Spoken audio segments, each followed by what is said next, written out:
नमस्कार किसान भाइयों, स्वागत है आपका इंडियन फार्मर्स के यूट्यूब चैनल पर। मैं अमन चौधरी। किसान भाइयों, आज का ये वीडियो उस सब्जी के बारे में है जिसकी सही विधि से बुआई न हो तो बहुत से प्रकार के रोग लग जाते हैं। इस वीडियो के माध्यम से अपन भिंडी की वैज्ञानिक विधि से खेती के बारे में जानेंगे कि किस प्रकार से भिंडी की बुआई करें कि उसमें कम से कम रोग आए और ज़्यादा से ज़्यादा उत्पादन अपन को मिले।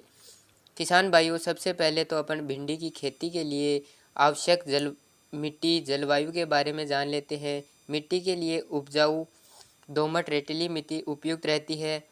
अब बात करें कि भिंडी की खेती की बुआई के उपयुक्त समय की, तो किसान भाइयों, आप भिंडी की खेती की बुआई मार्च से लेकर मई जून माह के मध्य कभी भी कर सकते हैं।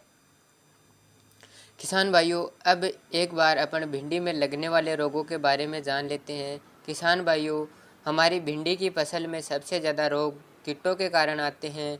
कीटों के कारण ही तना छेदक रोग, पत्ती गलन रोग, मुख्य सभी रोग कीट एवं मच्छरों की वजह से आते हैं। इनके उपाय के बारे में भी अपन जानेंगे। इससे पहले अगर आपने हमारे यूट्यूब चैनल को सब्सक्राइब नहीं किया है तो इस प्रकार की जानकारी लेने के लिए चैनल को सब्सक्राइब करके बेल आइकन ऑल कर ले। किसान भाइयों, अपन पहले भिंडी की बुआई के विधियों के बारे में बात करते हैं। भिंडी की बुआई आप बेड बनाकर टनल विधि से, ड्रिप विधि से, दोहरा विधि से या फिर फव्वारा विधि से कर सकते हैं। पर जहाँ तक हो सके किसान भाइयों, आप फव्वारा विधि से बचें, क्योंकि इस विधि में फूल झड़ने की समस्या ज़्यादा होती है। किसान भाइयों, अब अपन बात करें भिंडी की खेती के लिए बेसल डोज की, तो सबसे पहले तो किसान भाइयों, आप गोबर की खाद को आवश्यक रूप से डालिए। पर एकड़ के हिसाब से बताऊं तो 4 से 5 ट्रॉली गोबर की खाद डालिए, क्योंकि भिंडी की फसल को ग्रोथ करने के लिए बहुत ज़्यादा ताकत की आवश्यकता होती है। कुछ खेतों में आपने देखा होगा कि भिंडी जनरेट तो हो जाती है किंतु ग्रोथ नहीं कर पाती है। उसके बाद 2 बैग सिंगल सुपर फॉस्फेट डालिए तथा 1 bag DAP di ammonium phosphate डालिए।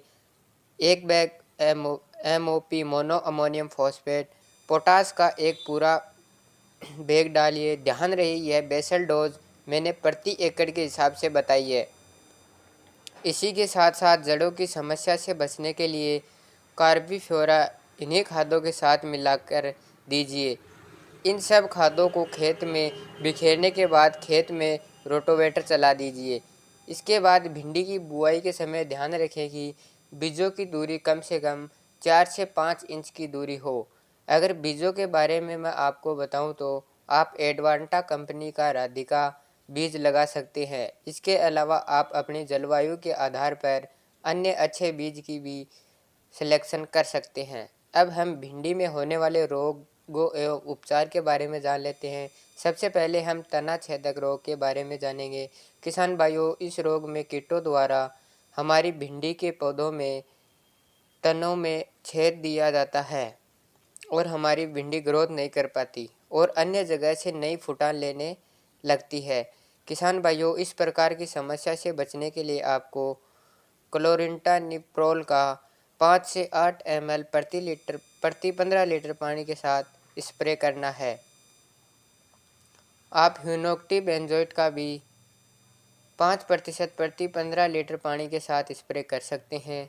दूसरी बीमारी की बात करें तो यह मच्छरों के कारण होता है। इस बीमारी के चलते पौधे मुरझाकर छोटे ही रह जाते हैं। इससे बचाव के लिए आप एसिटा का प्रयोग कर आप अपनी भिंडी की फसल में प्रयोग कर सकते हैं। आज की वीडियो में बस इतना ही। उम्मीद है जानकारी आपको पसंद आई होगी। जानकारी अच्छी लगी हो तो लाइक शेयर ज़रूर करें। मिलते हैं नेक्स्ट वीडियो में नई जानकारी के साथ।